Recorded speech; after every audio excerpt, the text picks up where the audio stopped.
Feedback is greatly appreciated. And with that, enjoy the show.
Welcome to the Northwest Arkansas Audio Theater Studios for today's performance. From 1939 to 1947, the radio show The New Adventures of Sherlock Holmes was on the air. It is best remembered with Basil Rathbone as Sherlock Holmes and Nigel Bruce as Dr. Watson. The show was sponsored by Petri Wines. Every week, Petri spokesman Harry Bartell, this afternoon Harriet Bartell, met with Dr. Watson, who shared one of his and Holmes' many cases. Tonight, we'll present 2 episodes in the style of that classic show. Audio theater is the theater of the mind. So close your eyes if you wish to during the show and let your imagination shape the story. If you prefer, you can watch our actors and our Foley technicians bring the story to life. At this time, please silence your cell phones. Set the Wayback Machine to 1939. Sit back and enjoy as Northwest Arkansas Audio Theater presents An Evening with Sherlock Holmes.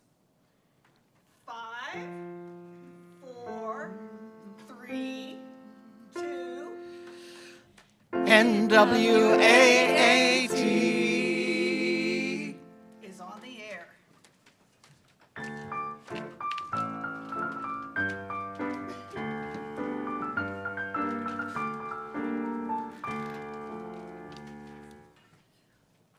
I'm standing outside the country cottage of our favorite storyteller, Dr. John Watson. No doubt he's ready with another exciting story of that great detective, Sherlock Holmes. Come in. Oh, good evening, Miss Bartell. I dug through my dispatch box and found this. Here, take a look. I think you'll find it fascinating, my dear. It's a picture of a lady. Say, she's rather pretty. Who is she? Well, you'll meet her in tonight's story. It involves that pretty lady and a European nobleman. Yes, I call it the case of the royal suitor. Yes, our story takes place in London in the year 1884. Yes, a hansom cab pulls up in front of 221B Baker Street.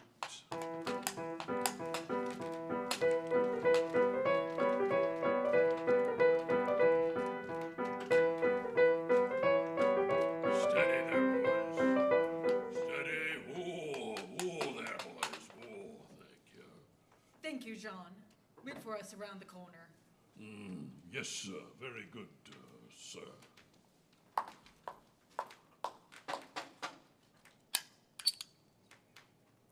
Good evening. May I help you, sir? Good evening. My name is Mr. Pond. This is my wife. Here's my card. We have an appointment with Mr. Holmes. Yes, sir. Unfortunately, Mr. Holmes is not in. He's left instructions that visitors are to be shown to his study in the event he is late. Please, follow me.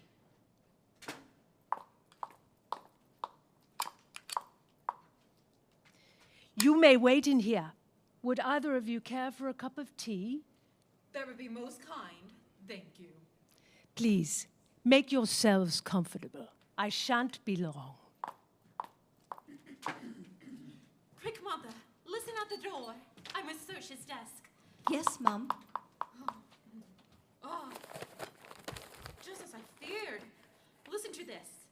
His Majesty, the King of Bohemia, wishes to discuss a most delicate matter with Mr. Holmes. Now, Mum, the lady returns. I've brought tea and biscuits.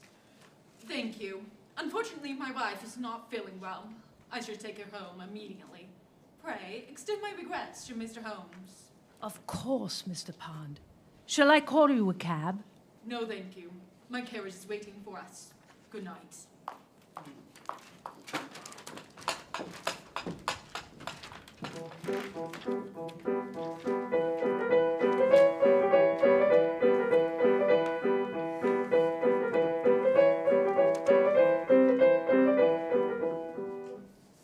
And that's how I knew the Duke's signature was forged.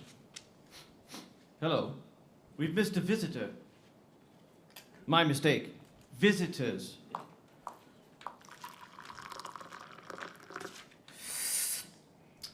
Edward Pond, 34 Oxbow Street. Watson, at least 20 minutes ago, we were visited by a man and a woman under false pretenses. The true purpose of their visit was to examine my correspondence on the desk. Please ring for Mrs. Hudson. Right away, Holmes.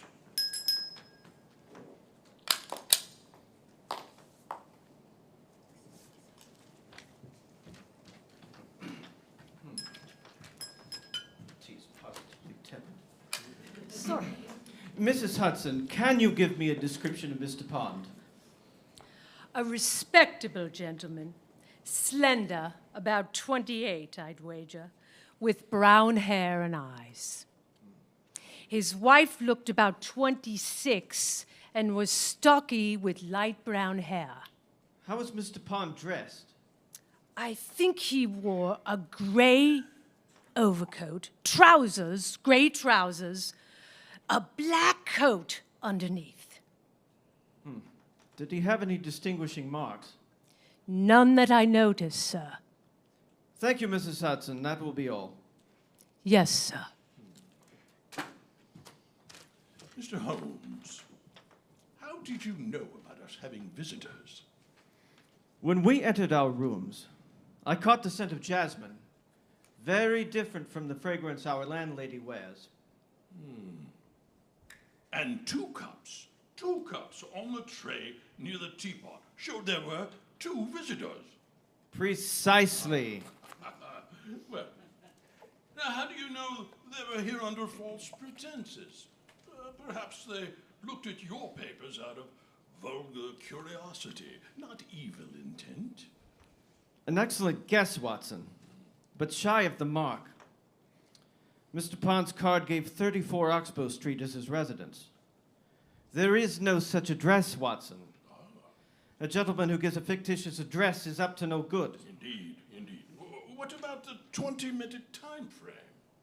When I tasted the tea, it was positively tepid. It would take at least 20 minutes to cool down to that wretched state from the proper temperature that Mrs. Hudson serves. Oh, yes. That's astonishing, Holmes. That's astonishing. Uncanny how quickly you... Oh, Holmes, it's nearly 8. Your visitor should be arriving at any moment. Indeed, Watson. We shall see what problem plagues the nobility.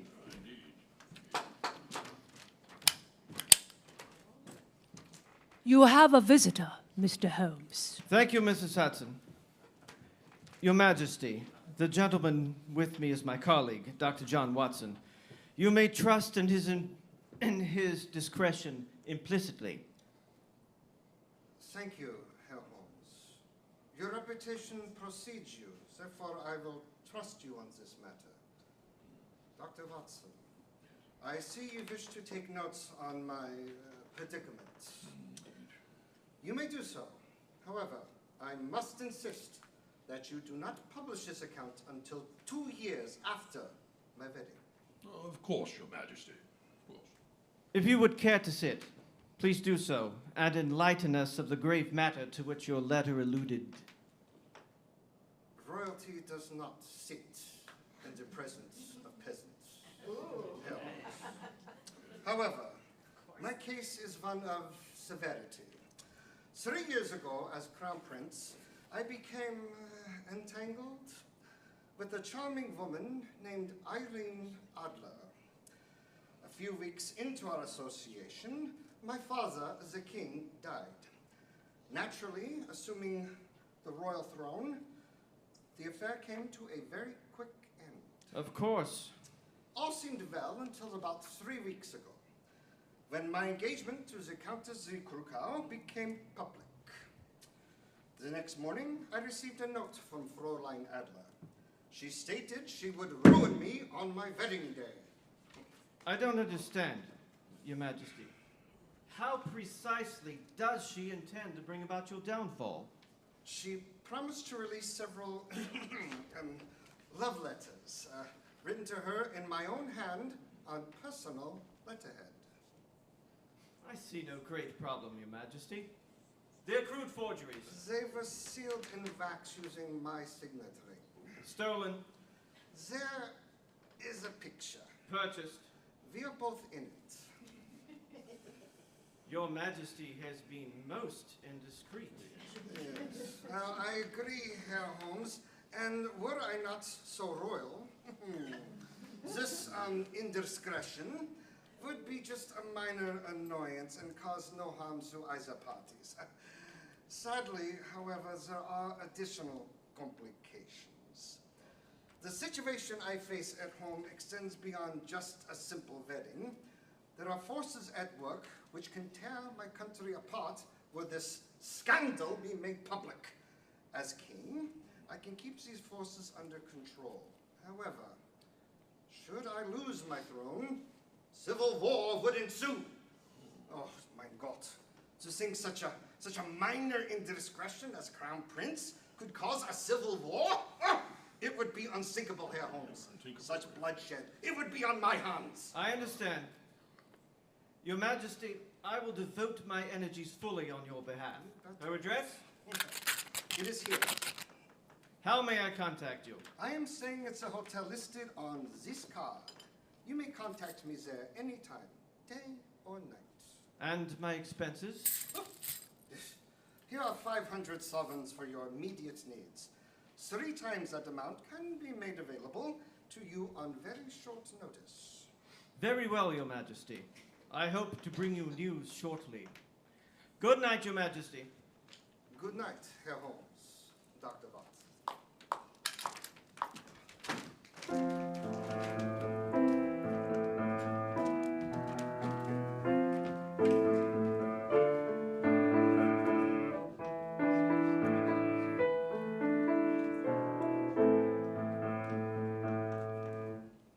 Say, Dr. Watson, meeting the King of Bohemia must have been exciting. Well, my dear, he wasn't the first person of high estate that has passed through our door. Not that, but that's a tale for another time, I think. But did you happen to offer him a glass of our favorite wine, Petri? No, I did not. Brilliant idea. That's too bad. Petri wines enhance any gathering. Here's one example of our great Petri vintages. Nothing makes your mouth water like a succulent pork chop for dinner, drizzled with a balsamic glaze and accompanied by mashed potatoes. What could make this meal any better? A glass of Petri Chardonnay. With its subtle fruity notes and smooth finish, it's the perfect wine to serve with a spatial meal. Make your dinner more enjoyable with a Chardonnay from Petri Wines. What did you do after the king left? Well, Holmes had a request.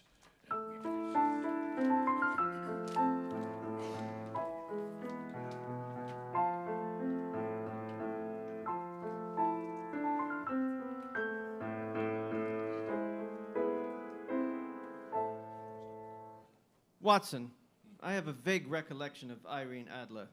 Pray, consult my files to see if they can provide additional information to the case. At once, Holmes, at once. Abram, Acton, Addington Holmes.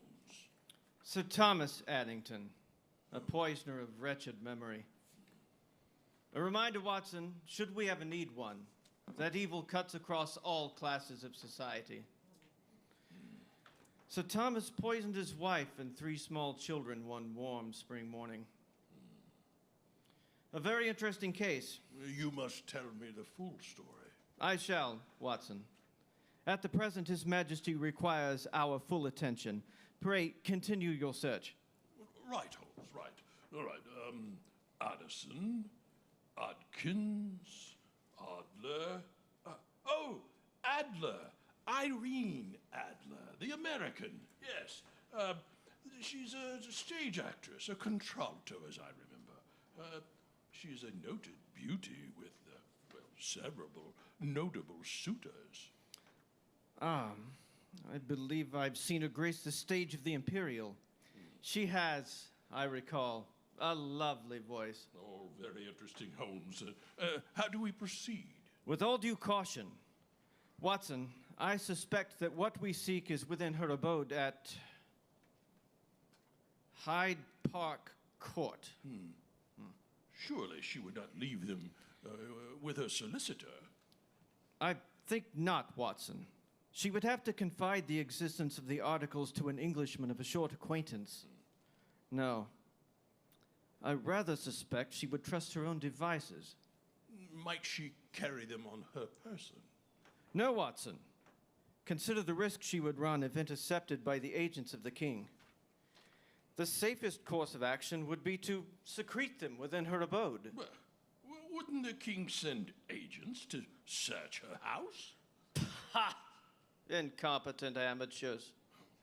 I would have discovered the hiding place within minutes. No doubt. The opportunity has been lost, Watson. No doubt the household has been given clear instructions to keep out unfamiliar persons. Gaining entry to her abode will prove challenging. Tomorrow I shall reconnoiter and see if a solution presents itself. How can I help? By waiting, Watson. By waiting.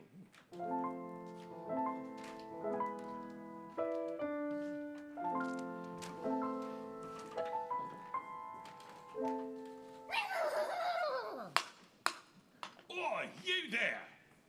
What do you think you're doing, skulking about Hyde Park Court? Why, nothing, Squire. Perhaps a small chore for a small remittance. Money for a drink, I suppose. A penny for a sup. Oh, well, strap the mare smartly like, and you'll earn the price of a drink. Yes, sir. John, Miss Adler requires the coach immediately. All right, my lad. Here's a shilling. Now, help me strap the mare. Now, be smartly like. Right, and thank you, Squire.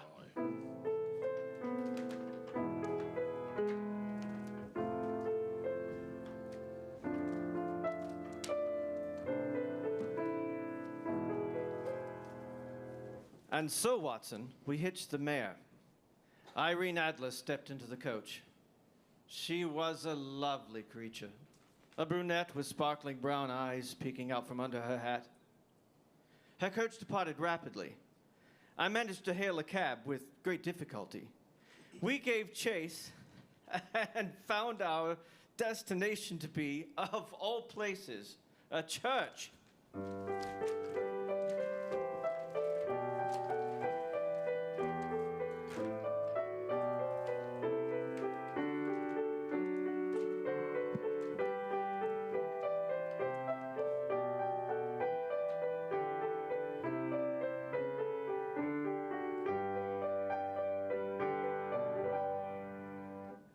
Mr. Norton, I'm sorry, but I'm afraid that without a witness, the ceremony won't be legal. But everything's been arranged.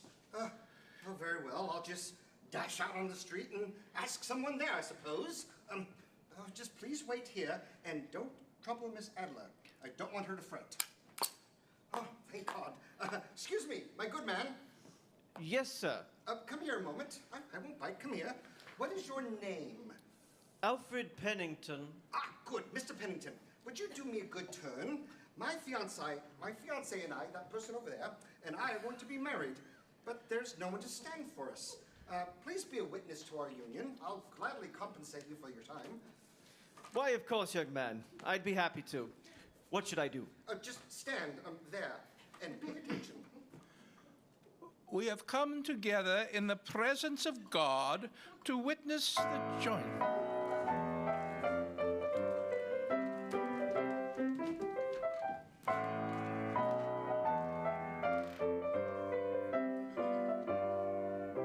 And thus, Watson, I found myself a witness to the union of a certain Godfrey Norton and Miss Irene Adler. Astonishing, Holmes. Simply astonishing. Huh.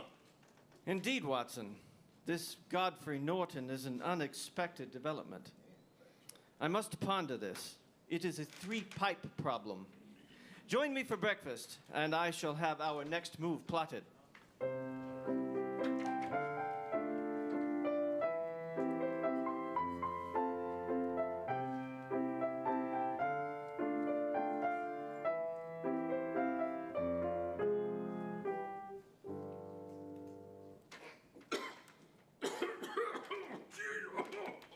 Holmes, you've quite poisoned our sitting room. I'm afraid we have to risk the London air before Miss Hudson evicts us. I'll open a window. Oh, there. Now, what have you decided? Watson? Holmes, are you even listening? Oh, yes, Watson. Is it morning already? Yes, Holmes. Mrs. Hudson has left us breakfast on the side table. Then let us sample her offering. I find that I'm quite famished. After pondering our situation, I find we may have an opportunity in the form of Godfrey Norton. How so, Holmes? I find it unlikely that Irene Adler would confide her past association to His Majesty to her new husband. It is highly likely that Mr. Norton would disapprove of Miss Adler's actions. So, the objects are even more likely to be hidden at her house to avoid accidental discovery by Mr. Norton. Well summarized, Watson. I intend to have Miss Adler show me where she has hidden the objects. Well, if she won't surrender the objects to His Majesty or his agents, why should she to you? She will have no choice, Watson. Oh. Now, here are your instructions. Be outside Miss Adler's abode at 5 p.m. sharp. There will be a small unpleasantness. Observe, but do not assist. Once I am inside her lodgings, toss this object into the room. What is this object? It's a plumber's friend, Watson. It has a cap on each end, so it self-ignites.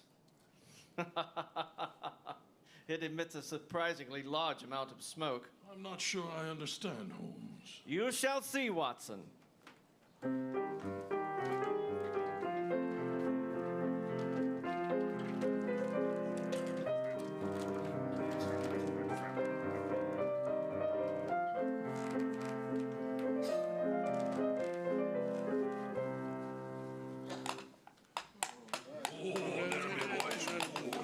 Mrs., let me get the door. Oh, no, you don't. It's my turn. Open up the door. Your hand, Mrs. Oh, permit me. Now stand back, you two. We're gonna need your assistance. Oh, it's my turn. Back off.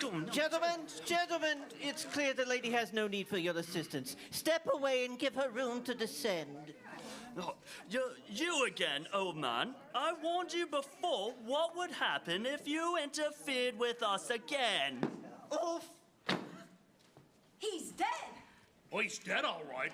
Tommy Rhodes, I didn't hit the old man that hard. Oh, man, it was a so dead.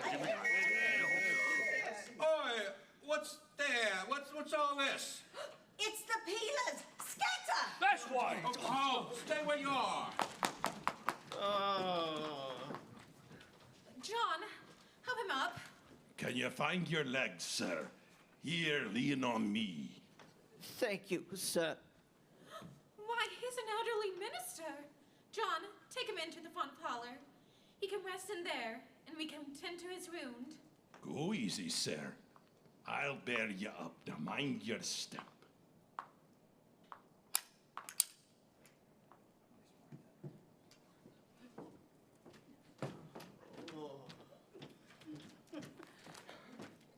John, what's going on?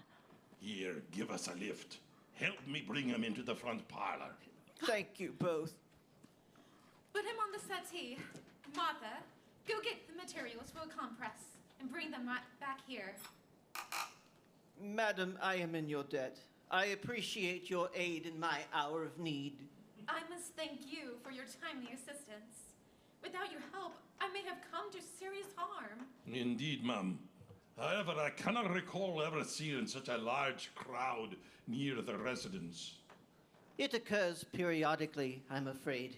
Crowds of ruffians will form near prosperous residences and attempt to strong-arm unsuspecting citizens. I work with some of these very same ruffians in my ministry, with limited success, I'm afraid to say. My dear lady, I am afraid to impose upon your hospitality. However, I find this room most stuffy. Would it be possible to have that window raised? Of course. John, raise the window facing the street. Right away, ma'am, as you wish. Dr. Watson, it's the signal. Indeed. Here goes. Madam, look! Smoke! Fire! Fire!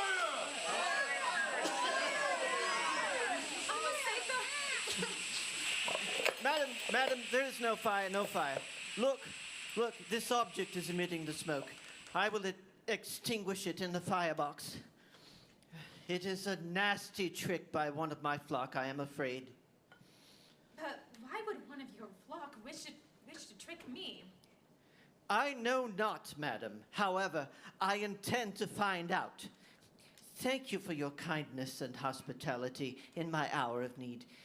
If you'll pardon me, I'll take my leave. Good day, and God bless you. Over here, Holmes, over here. Well done, Watson. Your aim was most satisfactory. Do you know where the items are? Oh, yes, Watson. Miss Adler played her part just as I planned. Here, cabby.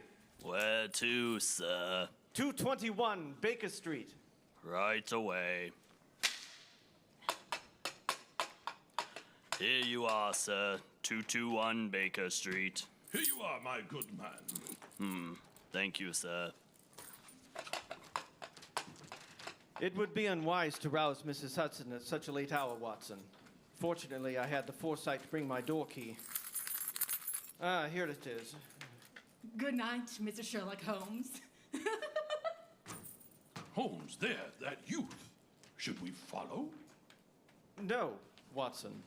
It is hardly a crime to wish someone a pleasant evening. However, that voice seemed familiar. Yes. I am certain I've heard it before. Ah, no matter. Let us retire to our rooms and recover from our evening's activities.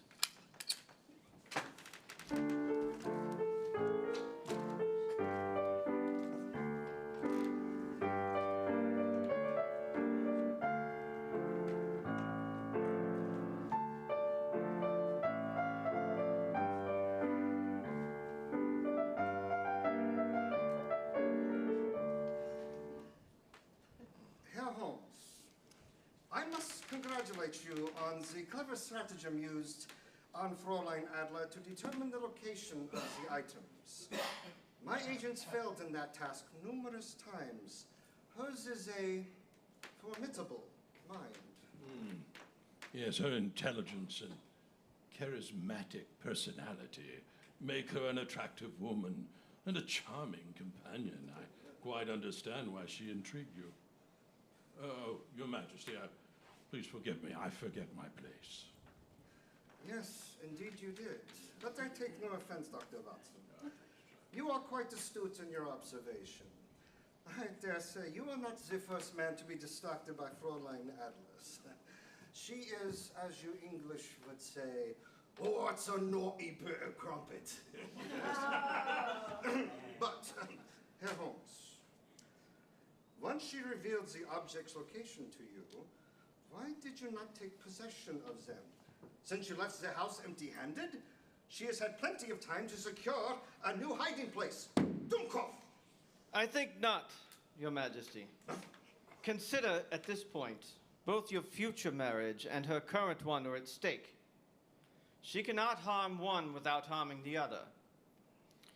Changing hiding places keeps both at risk.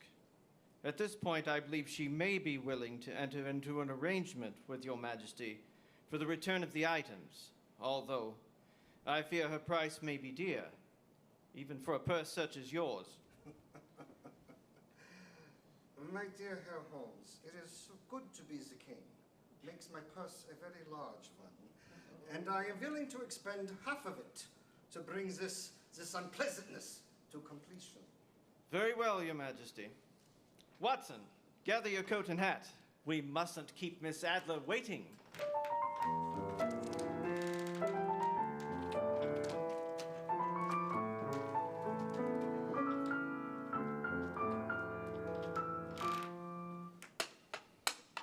Here you are, cabby. Thank you, sir.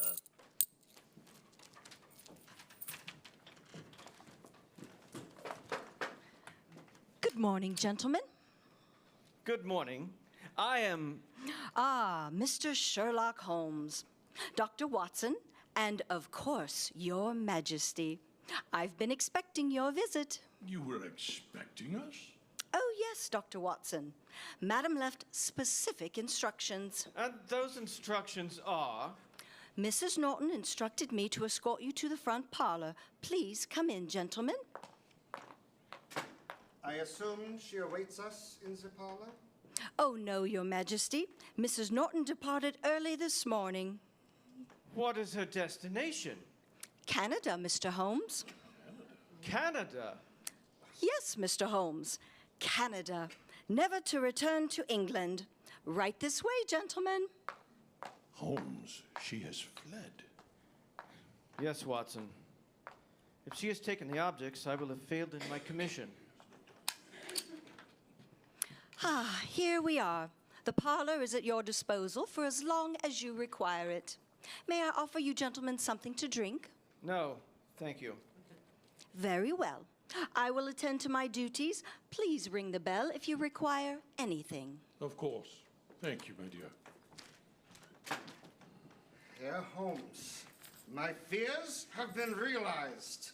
You have allowed Fräulein Adler to escape with the objects. I say again, Dummkopf! Perhaps, Your Majesty. Perhaps not. Let me show you where she hid the items. See the candle holder to the left of the mantel. Watson, give it a quarter turn anti-clockwise. Why, there is a compartment in the mantel, most cleverly hidden. No wonder my agents failed to find it. It's empty! Mein Gott! Schicksal! We must search the room. Watson, check the bookcase. I'll examine the desk. Let's see. Hello. What's this? Why, there is a package on her desk, addressed... To me, naturally? I'm afraid not. The package is addressed to me. To you? Why? Let us see what Miss Adler has left behind.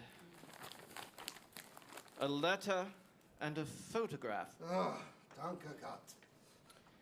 It is of Miss Adler herself. Excuse me, Mrs. Norton. Perhaps the letter will illuminate the reason for her hasty departure. My dear Mr. Holmes, I regret that I will be absent when you and your company call at Hyde Park Court. My husband and I felt it was best to flee rather than face such a formidable detective.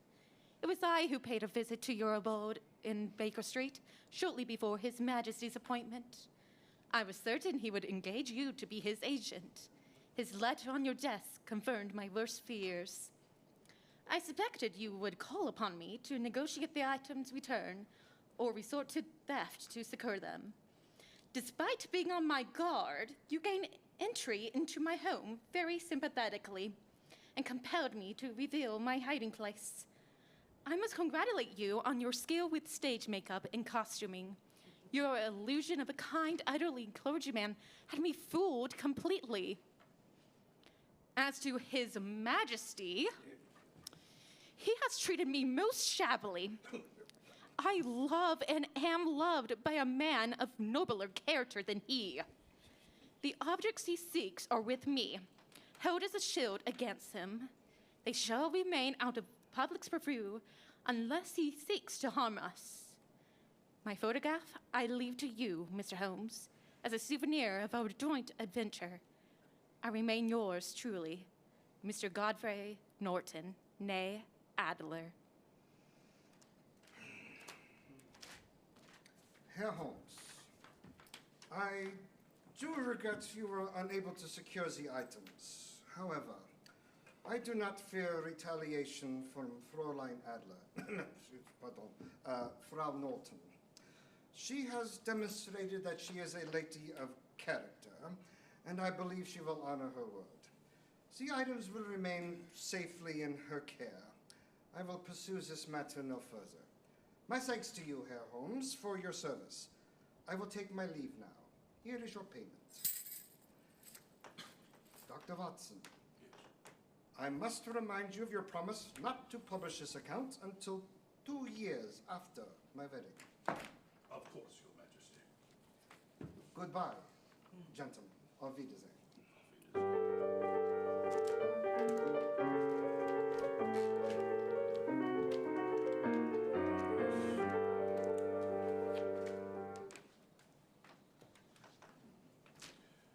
The case of the royal suitor came to a close in the front parlor of the house at Hyde Park Court. His Majesty wed the Countess von Krukov without incident and used his imperial authority to prevent a civil war. Mrs. Norton and her husband settled in Canada, and she has largely retired from the stage, performing in the odd concert for various charitable causes. As for my friend, Mr. Sherlock Holmes, well, he is a changed man since his encounter with Mrs. Norton. When dealing with the fair sex, he often reminds himself of the lessons learned from the woman. That was quite a story, Dr. Watson. I can't recall such a unique ending. Oh, yes, well, the story ended well for all parties concerned. Certainly, it turned out well for Mr. and Mrs. Norton. The King of Bohemia had a successful marriage. Holmes earned a nice commission, and, well, I found a story to write. Yes, it definitely had a unique ending, Miss Bartell. So tell me, Dr. Watson, what story do you have for us next? Well, I thought I'd tell of Holmes' encounter with yet another woman. Very, very different from Miss Irene Adler. Possibly the most dangerous woman Holmes and I ever encountered. I call it the case of the Victorian lady. That sounds most intriguing, Dr. Watson. I can't wait to hear it.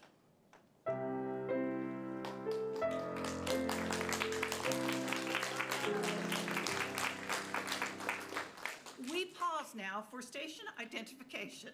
This is the Mutual Broadcasting System.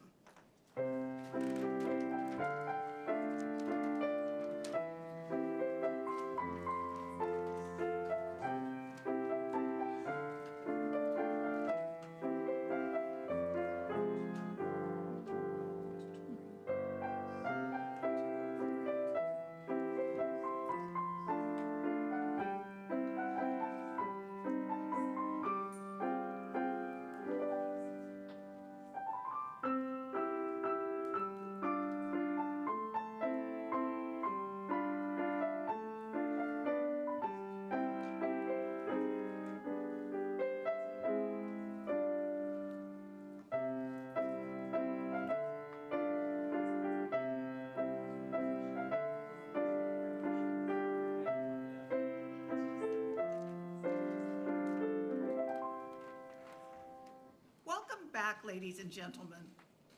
The 1930s through the 1950s is considered the golden age of radio. Many radio programs that began in the 1930s went on to become popular shows and achieved long, successful runs during the subsequent years. As was the custom of long-running shows, occasionally an actor was brought in to replace someone who had retired from a role. After Basil Rathbone left The New Adventures of Sherlock Holmes, the great detective was played by Tom Conway and later John Stanley. Each brought unique aspects to the Holmes character, making the role his own. My script here says to showcase the diverse talent of our cast, a different actor. Well, almost all of these people are playing different roles because we are not here on the Saturday we expected. So enjoy them all showcasing their talent, and Holmes will be played by Jean Crochet. Please note that there will be a gunshot sometime during this episode. And no, I won't tell you who gets shot or why. And now, 5, 4, 3, 2, NWAAT is back on the air. We continue with the second episode in An Evening with Sherlock Holmes, titled A Victorian Lady. John Crochet and Terry Condren are currently starring in the RKO motion picture, Sherlock Holmes and the Gnostic Priest.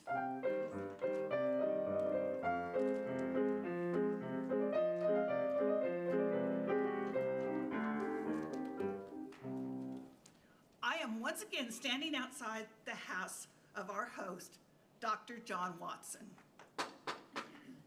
Oh, come in. Ah, Miss Bartell. Oh, punctual as always. Good to see you. Of course, Doctor. I never want to be late for one of your stories. Well, I think you'll find tonight's story to be most interesting. It nearly cost me my very life. Well, I'm on the edge of my chair now, Doctor. Well, as you recall in the previous episode, I told of a tragic death of my dear friend, Mr. Sherlock Holmes, who fell to his death at Reichenbach Falls, locked in mortal combat with Professor Moriarty. Oh, that was an exciting but tragic story, Doctor. As I recall, we left you standing at Reichenbach Falls, having found the note left for you by Mr. Holmes. Yes, indeed, Miss Bartell. After finding that last missive from Holmes, I hurried back to town to report the tragedy to the local police. Our story opens as a local police inspector and I hurried to the scene of the crime.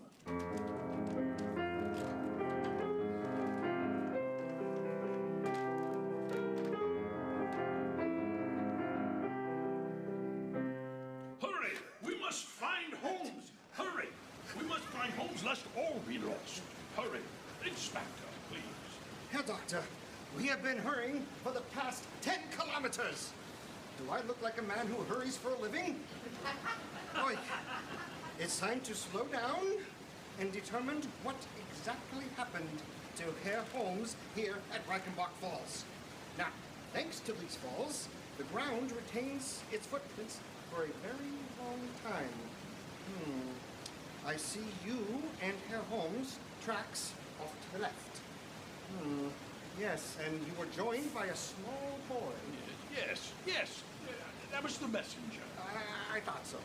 You and the boy departed.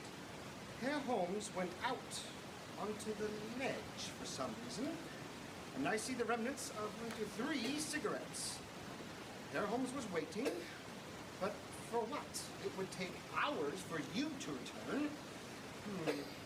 Now this track shows Herr Holmes leaving the ledge, but his retreat is blocked by a man wearing square-tipped boots. Presumably, Professor Moriarty. Yes, of course. That is all stated clearly in the note that Holmes left me. Now we must find Holmes without delay. I will want to see that note shortly. Let us consider the ground further. Herr Holmes and the professor went back out onto the ledge. They seem to have struggled and both fell. Oh. I know. I searched for a while, but I found no trace of Holmes. No trace. Herr Doctor, I believe I have seen all there is to see here. Let us return to my station now. You can give me a formal statement there. Afterwards, you are free to leave Switzerland. I will have my men search below the falls for the bodies of the professor and Herr Holmes. I must advise you, however, that they may never be found. The falls does not give up its victims easily. Then he's gone. Thank you, Inspector. You've been most kind.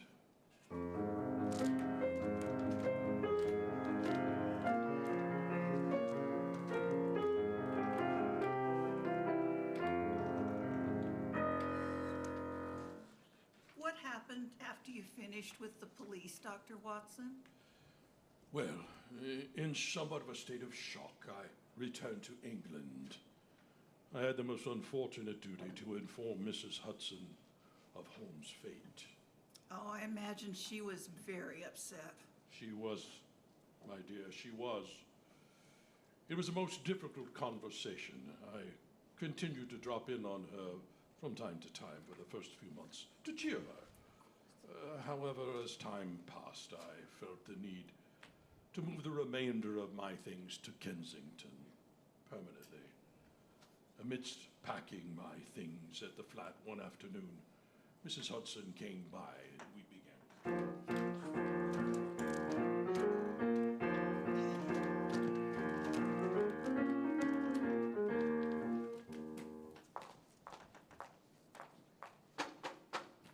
Oh, come in. Dr. Watson, I'm sorry to interrupt your packing, but a letter from Mr. Mycroft Holmes has arrived for you. Oh, yes. Could you read it for me, Mrs. Hudson? Of course, Doctor. Watson, I understand you will be vacating Baker Street to take up residence at your clinic in Kensington. Yes, exactly. I wish you the very best in your future endeavors. Doubtless, the decision was difficult, but it is natural to move forward in life after a loss. I assure you, though, you no longer inhabit the Baker Street apartment. Both your room and Sherlock's will be maintained at my personal expense. I have instructed Mrs. Hudson that you are to have unfettered access to the rooms whenever you wish. Should you tire of life in Kensington, you are free to resume residence. Your obedient servant, Mycroft Holmes. Oh, there's a postscript. Should you ever require my advice or assistance, send a message to my club. They will know how to reach me at any hour, day or night. I remain your humble.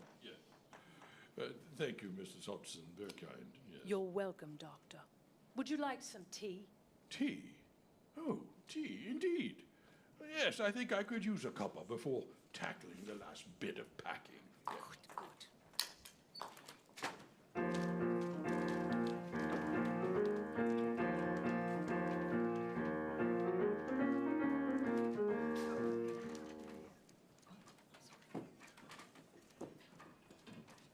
As I recall, in an earlier episode, you stated that Professor Moriarty was the head of a criminal syndicate? How did this syndicate react to the loss of its leader? Well, naturally, I wasn't privy to this information at the time. But now, we know that there are many things. I call this emergency board meeting to order. Colonel Moran has urgent news. Proceed, Colonel. Professor Moriarty is dead at the hands of Sherlock Holmes. No, He's can't dead? be. No, How? no. As the board is aware, the professor and I pursued Holmes and Dr. Watson and finally located him in Switzerland. The professor made short work of arranging a final meeting with Holmes. During the hike, the doctor was lured back to the hotel, leaving Holmes alone. The professor confronted him at Reichenbach Falls as I observed at a distance. After a brief conversation, the physical struggle broke out. Unfortunately, during the tussle, the professor lost his footing and fell to his death. With Holmes alone and unguarded, I'm sure you had no difficulty in shooting him to avenge the professor's death. Had the professor permitted me to bring a weapon, Holmes would be at the bottom of the falls as well. As it was, I was reduced to heaving rocks at him, hoping to dislodge him from the mountain. He escaped. He lives? Yes. I've deployed our resources in Switzerland to locate Holmes. Once he is found, I will finish the job. Yes, good show, yes. Gentlemen, prior to his trip to Switzerland, the professor's last official act was to appoint me board president in the event he didn't return. As the new president, that plan does not meet with my approval. Madam? Nonsense. Colonel Moran's plan is sound. I say he should receive the commission to assassinate Mr. Holmes. I said no. Quiet woman, men are talking. Be useful and make us some tea. Now, Colonel Moran, our man in Switzerland is first rate. No doubt he will be able to. Wife is dead! Yes, an unfortunate necessity. Heed its warning, gentlemen. I will not have my authority questioned again. News of the professor's death shocks us all and leaves a deep chasm in the organization. We must not allow grief's gaping maw to envelop us. Sherlock Holmes is still a threat. He's thwarted our efforts in the past, but now his actions threaten to immobilize us. We'll focus our remaining strength on a single objective: revenge on Sherlock Holmes. Have our agents scour Meringen and the surrounding towns. If Holmes is there, alert us to his location.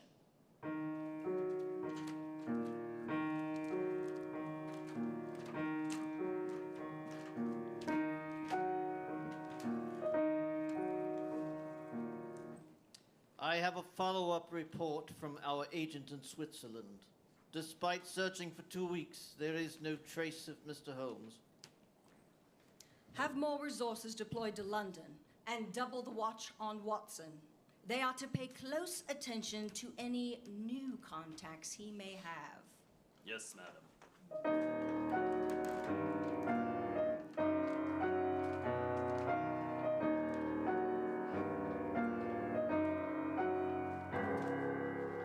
I have the report from the team watching Dr. Watson. All contacts in the past 2 weeks have been examined closely. No trace of Holmes has been uncovered in the past 3 months. Twice, 221B Baker Street has been searched with no results. Since our efforts aren't fruitful, perhaps a different tactic is needed to discover Holmes' whereabouts.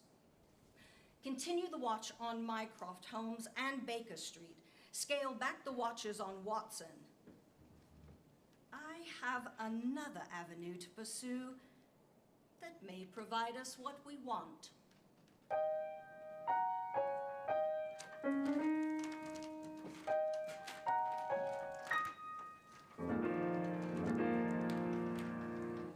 Were you aware, Doctor, that you were being watched by this syndicate? No, Miss Bartell, I was not.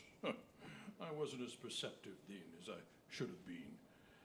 For many months, I struggled to come to terms with Holmes' passing.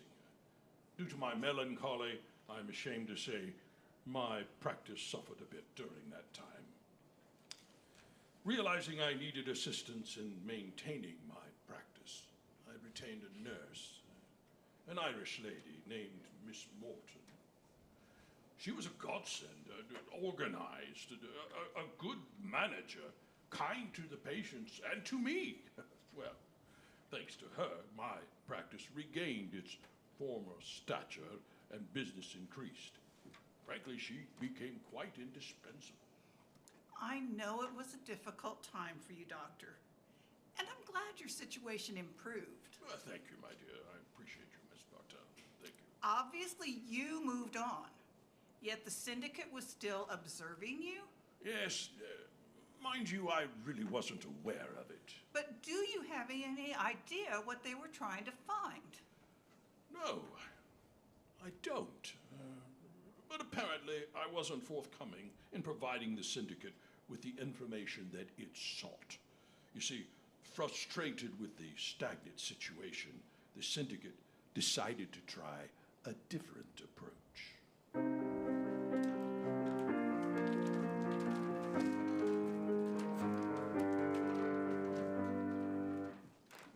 Oh, it's been nearly 3 years, and Holmes hasn't contacted Dr. Watson, his brother, or even Scotland Yard. Perhaps he perished in the 3 years since the Reichenbach incident.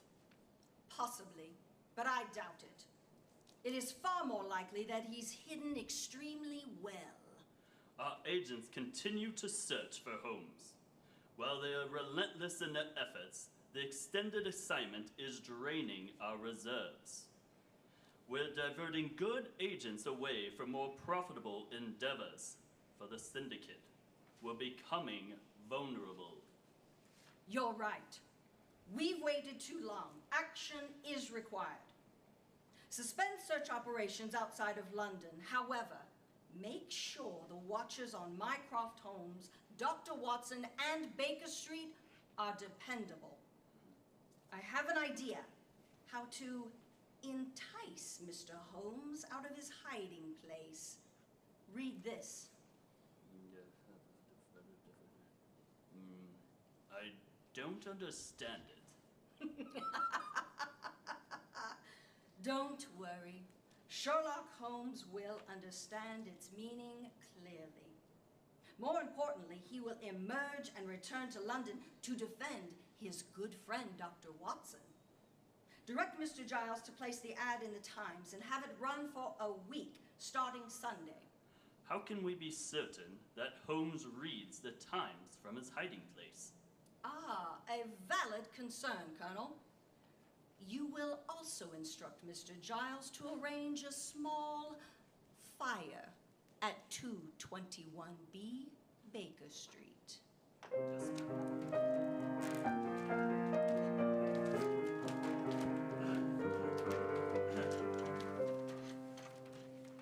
Dr. Watson, Colonel Moran said Sherlock Holmes escaped after the incident at Reichenbach Falls. But where was he during those 3 years? Well, I did not know it at the time, but he lived in various places during those 3 years, using a different alias in each. Towards the end of his exile, he was living in Paris under the assumed name of Langdon.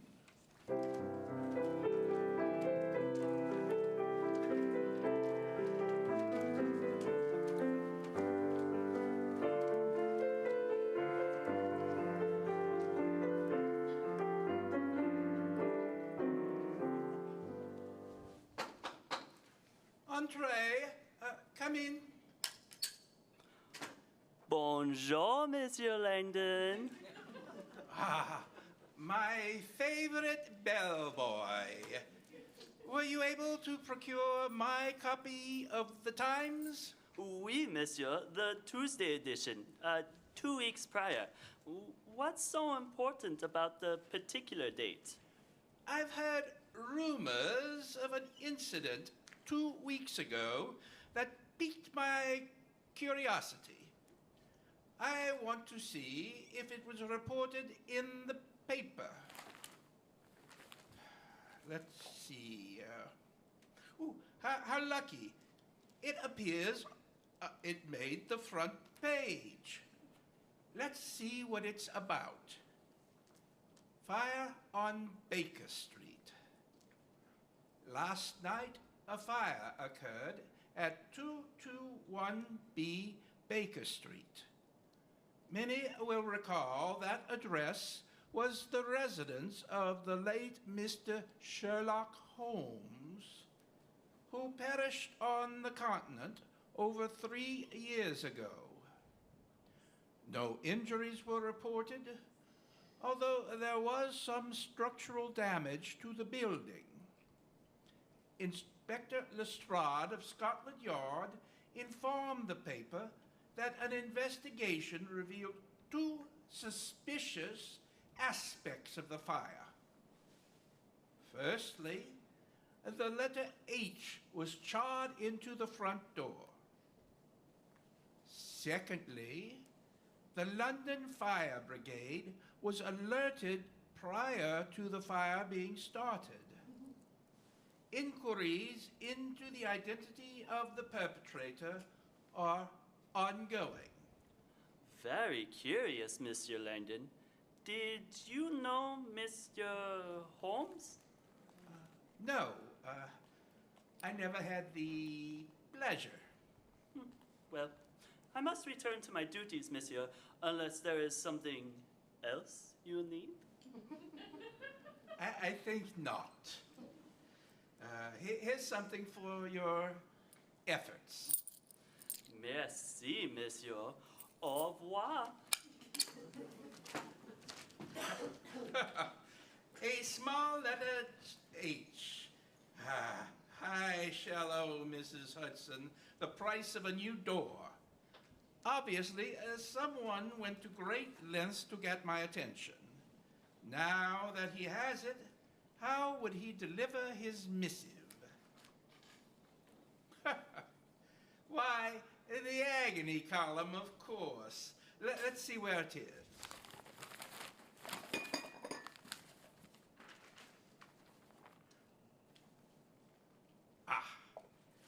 In the memory of Reichenbach Falls. Not very subtle. A wise man starts to plan and finds when his friends send a summons for him, that prudence shall conquer. How oddly capitalized. This is a 3-pipe problem.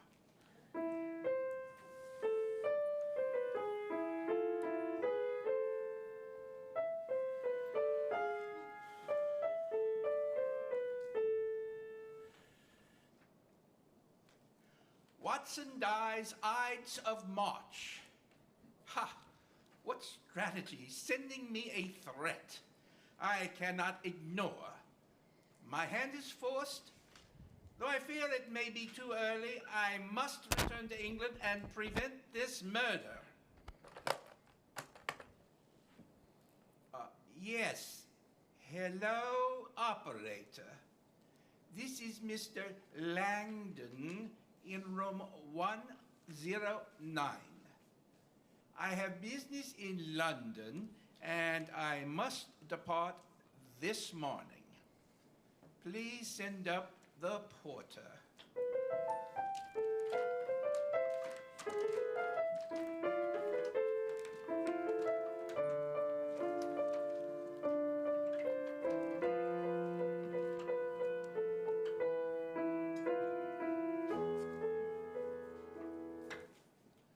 Before we hear the exciting conclusion of A Victorian Lady, we'd like to tell you about an easy way you can make a difference in your community. In 1936, a radical new idea was introduced to the United States, a blood bank. This modern miracle of medicine provides people with blood necessary to save lives. In Northwest Arkansas, we are fortunate to have a blood bank nearby, the Community Blood Center of the Ozarks, located at 3503 South Thompson in Springdale. Blood donated to the CBCO stays in the local area.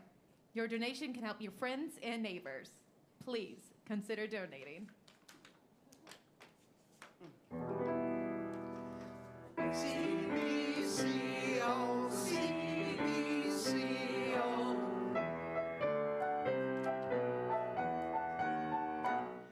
The CBCO needs all donors to give blood. They need types AB, and types AB too. They really need you now. We'd like to tell you how. Just hold out your arm and then you give, give, give, give, give, give, give, give, give. When you are very ill, you can't just take a pill. We're not gonna lie, but you could really die. So come and help us now. It's like this times allows. Your family and friends don't want it all to end. You'll help someone in need. You only have to bleed. So hold out your arm and then you give, give, give, give, give, give, give, give, give.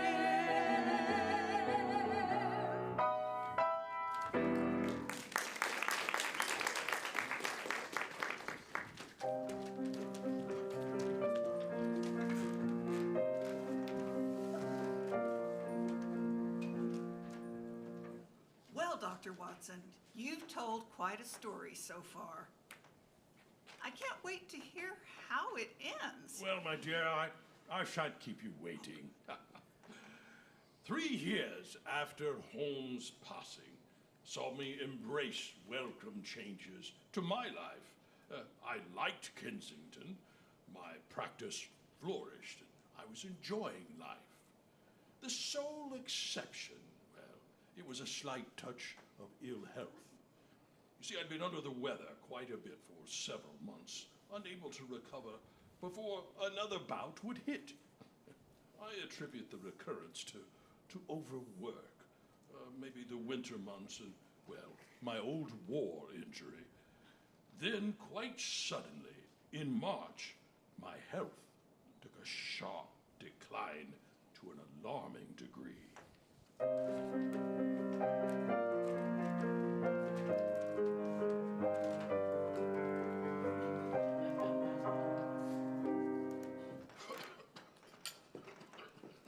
Oh, good morning, Dr. Watson. How are you feeling this morning? Not very well, I'm afraid. Miss Warden, last night I only managed a few hours of sleep. Oh, Doctor. Well, Dr. Mortimer is coming by in a few minutes. Perhaps he will have some good news. Oh, yes, I hope so. Ah, good morning, Dr. Mortimer. Dr. Watson is expecting you. Good morning, John. How are you feeling today?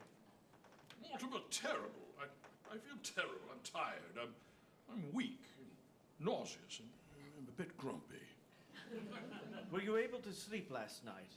Fitfully. My heart was racing and I was dizzy.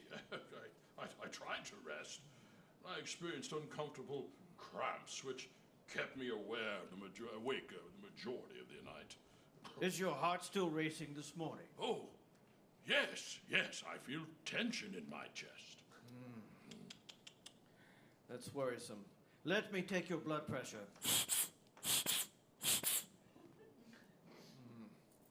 John, I'm afraid there's been no improvement in your condition, despite weeks of treatment I've prescribed. These continued symptoms and their increasing intensity worry me. With your permission, I'd like to discuss your case with a colleague of mine at the Royal College of Medicine this afternoon. Well, you have it, Mortimer. I'd be grateful for anything you could do to identify this illness. Perhaps with another physician's input, you could reach conclusive diagnosis and can prescribe a more effective treatment that would yield finally some positive results. I hope so, John. Truly. Let me confer with my colleague, consult the medical texts, and speak to you again in a day or two. For now, close your practice. In your condition, you're too ill to see patients. Rest. I'll return in the morning to check on you. Oh, Dr. Watson, I know you're not feeling well, but you must have some nourishment. May I get you some tea? Yes, perhaps that would help. Ah, come into the parlor, sit down, and I'll bring it to you.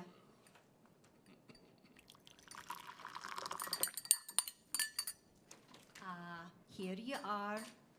Drink a bit of that. It'll do you good. Yes, it tastes good. Yes, I am grateful for the small miracles. Thank you, my dear. Thank you. Dr. Watson! Dr. Watson! I must see you immediately. Dr. Watson! Sir, please keep your head. I'm sure your matter is serious, but Dr. Watson is too ill to see patients today. I'm happy to refer you to another doctor who may help you. No other doctor will do. It must be he. Oh, it's all right, Miss Walton. I'll see him. Now, calm yourself, sir. Doctor? Doctor! He's fainted.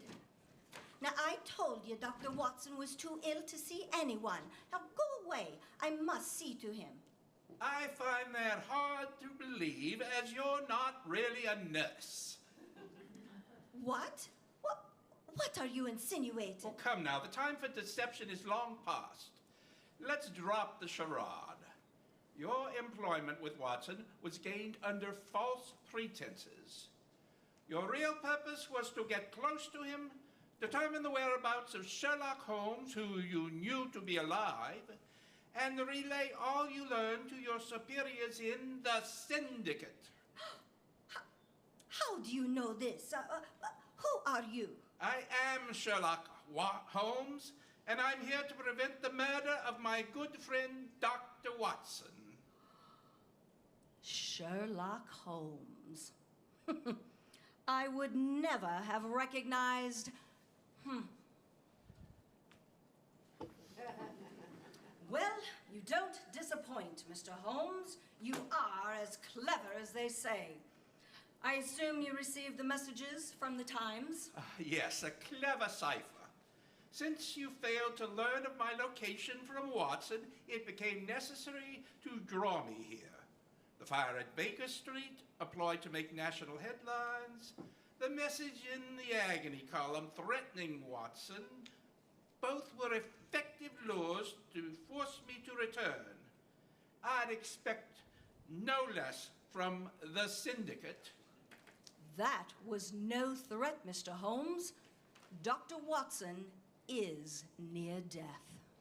What? The tea?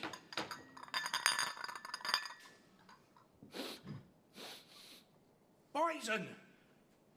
For the past several months, I've been poisoning him with arsenic.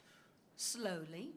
Never a large dose, just enough to weaken and impair his constitution over time. With this larger final dose, he will expire quickly. Only danger to Dr. Watson would guarantee your return to England, bring you to his door, and right into my hands. Now that I have you, I seek redress. Why this vindictiveness, madam? This is our first encounter. What possible misfortune could I have done you? You are responsible for the death of someone I love dearly. My brother. He meant everything to me. He noticed my potential and strengths and created a haven for me away from the fetters of societal conventions where I could learn about the world, uninhibited. Seeing how I thrived in this environment, he extended the noblest gesture anyone has ever shown me. Leadership. A chance to be an equal among those in our circle. His one insistence was that he be seen as the group's leader, for outward appearances, to shield me from danger. It was the perfect arrangement. I accepted and transformed this amateur band into a professional organization. My brother arranged for the most intricate plots to expand our reach, for who better to organize that than a mathematician? Yes, Mr. Holmes, my brother was Professor James Moriarty. I am his sister and leader of the syndicate, Serenity Angelica Moriarty. Moriarty?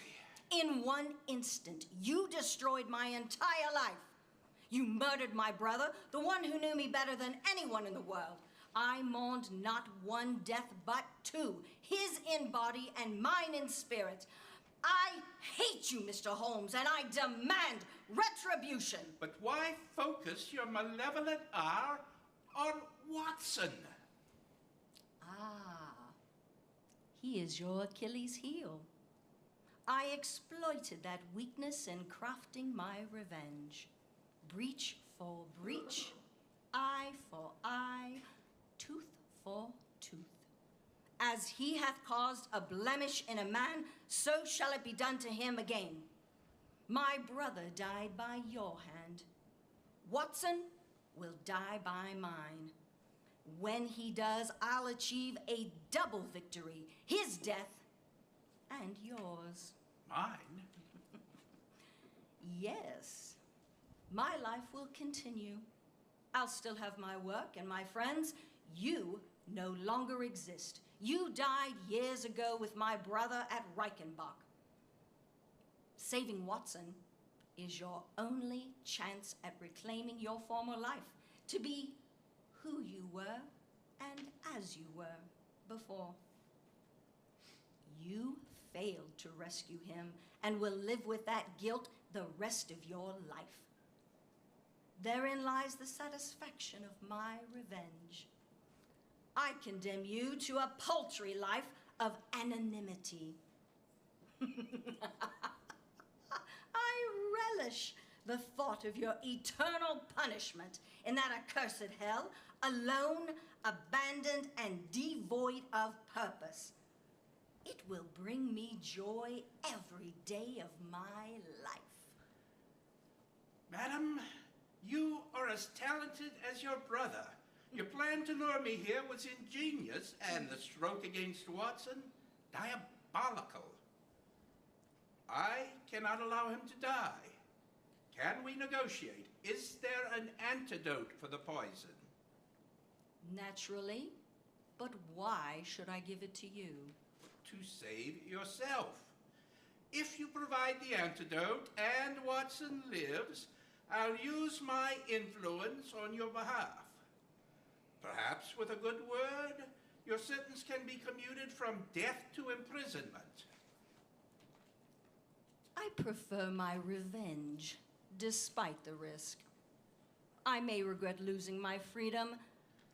Dr. Watson's death would be a crippling blow and force you to remain in the shadows, disengaged from society. That's worth the price. A more profitable incentive then, a trade. Watson's life for yours. Consider carefully. With your brother dead and you imprisoned, the syndicate will be vulnerable. I'll be able to dismantle it easily. After working so hard to establish it, is that the future you want for it? I offer you an opportunity to avoid that fate. Give me the antidote and I'll allow you to leave. I'll make no attempt to stop you. You'll retain the freedom you covet, your life, and the antidote will allow Watson to live. We're both satisfied. A life for a life. I give you my word, I won't seek you out or take action against you. This offer is only valid as long as Watson lives. He is near death. You've little time to decide. Make your choice. Curse you! Your shrewd bargain cuts me to the quick.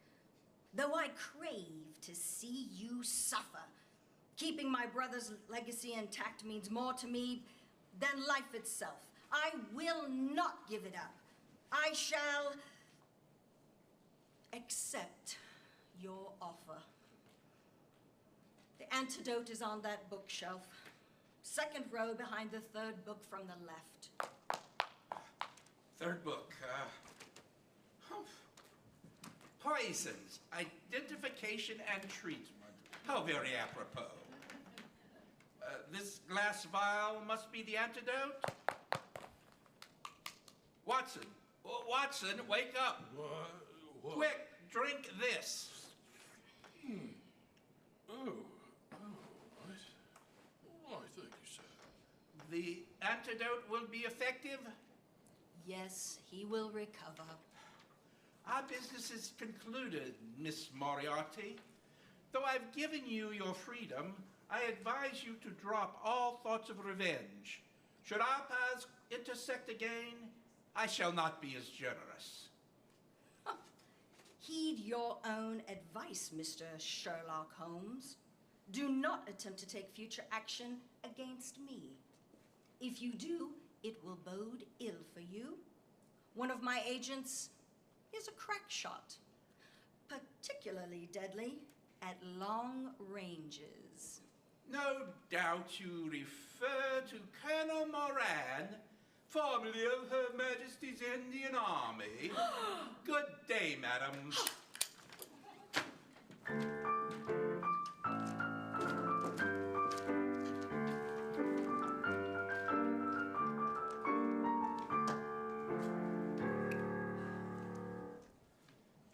That was quite a story, Dr. Watson.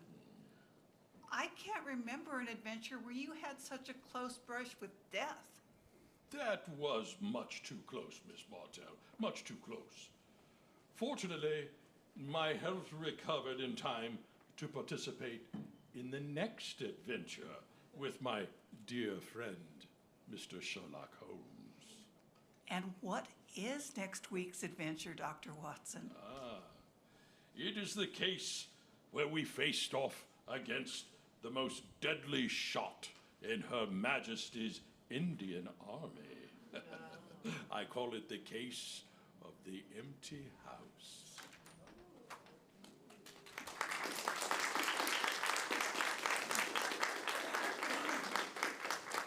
Thank you, ladies and gentlemen.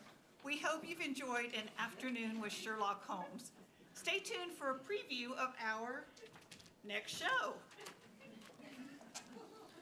As the 20th century dawned in 1900, L. Frank Baum gave us a whole new world of imagination in his book, The Wonderful Wizard of Oz. The story captivated the globe with adventures of the young girl named Dorothy, who realizes, with the love and help of her friends, what she has always known in her heart, that for any of us, there's no place like home. Oddly enough, in the 1900s, movies were black and white and silent, and radio only just invented. So it took until 1939 before MGM could bring us the film which has given us the magic of Oz ever since. In early December 2025, Northwest Arkansas Audio Theater will take a whirlwind tour off to see the Wizard in the Lux Radio Theater version of the beloved movie classic. Hang on to your hats and follow the yellow brick road. Or, I'll get you, my pretties, and your little dog, too.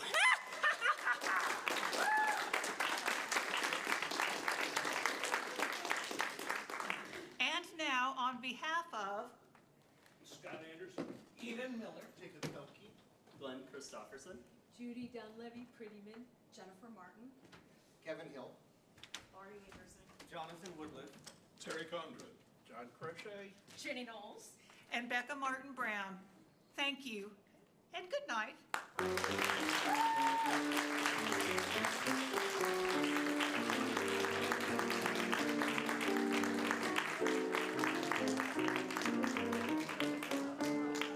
Thank you all so much for bringing